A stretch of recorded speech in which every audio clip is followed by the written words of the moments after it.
Hey guys, welcome again to another episode here of Going Ballistic. Aaron, what do you think, buddy?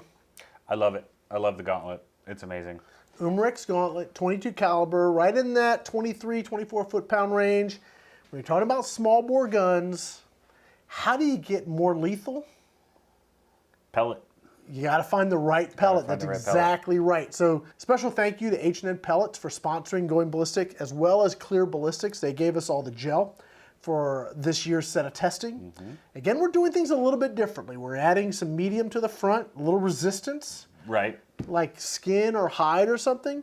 And we're shooting from not right up next to it. We're about 7 to 10 yards. Yeah, in between 7 and 10 yards. So we're backed up a little bit, and we're letting the pellets fly a little, fly some before they actually hit the gel, which I think adds something to it. Right. We're getting more flight energy rather than straight out of the muzzle. Right. Yeah. And I think that's a little bit more realistic. Again, 10 yards isn't that far, but at least the pellet has a chance to fly, stabilize a little bit.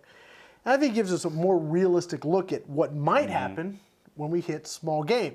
Now, getting lethal with a small bore, you got to find the right pellet. It's got to be accurate, and it's got to dump. And you really don't want that over penetration. We don't want to see we don't want to see the pellets leaving the block. Okay, so the first pellet we shot was the I think we shot the Terminator first. I think the Terminator. The Terminator's up front here. Oh yes, this is the gnarly Hornet. That's the gnarly Hornet. Yeah, so the Terminator up front there, man, you talk about just a neat pellet. So it's all lead. It's got a little bit of a point in the front and this sort of hollow point cavity. You know, that pellet seems to do really well in a lot of different guns. I'm getting decent accuracy, 20, 25, 30 yards, and it's just such a flat face when it hits. It really smacks. It smacks and it doesn't over penetrate. And you can see sort of the results we're getting. Good energy dump, good expansion. You see a good wound channel. Just really kind of a very effective round. Now we move to the Hornet, and boy, Hornet, we're going to be talking about that a lot. It did just what we thought it was going to do. The Hornet is just a phenomenally good pellet. Now this is not a really powerful PCP. This is that 23, 24 foot-pounds.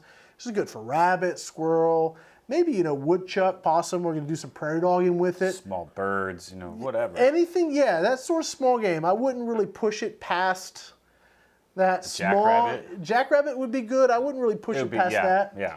I wouldn't say it's a coyote gun or a predator gun or anything like that, but, keep it in close, 50 yards or so, and you got a really viable small game gun here. Very stable, very, very consistent, regulated, just a really great gun. And you can see with the Hornet, it just ripped it wide open. Man, you don't get that over penetration. So you get that entire energy dump in like that much. It's like what, 4.5 inches? It's a 9-inch block, so it's right towards the middle. It's about right about halfway. Just smack. So I know because I've hunted with that round in guns in this sort of power range, and it is devastating on small game. Increased lethality, look at that Hornet, just a great pellet. Well, Aaron, I think that's going to be it for this episode of Going Ballistic. We'll say thanks to Umarex for providing the gauntlets. Thank you. Yes, we're going to shoot the crap out of them. We are.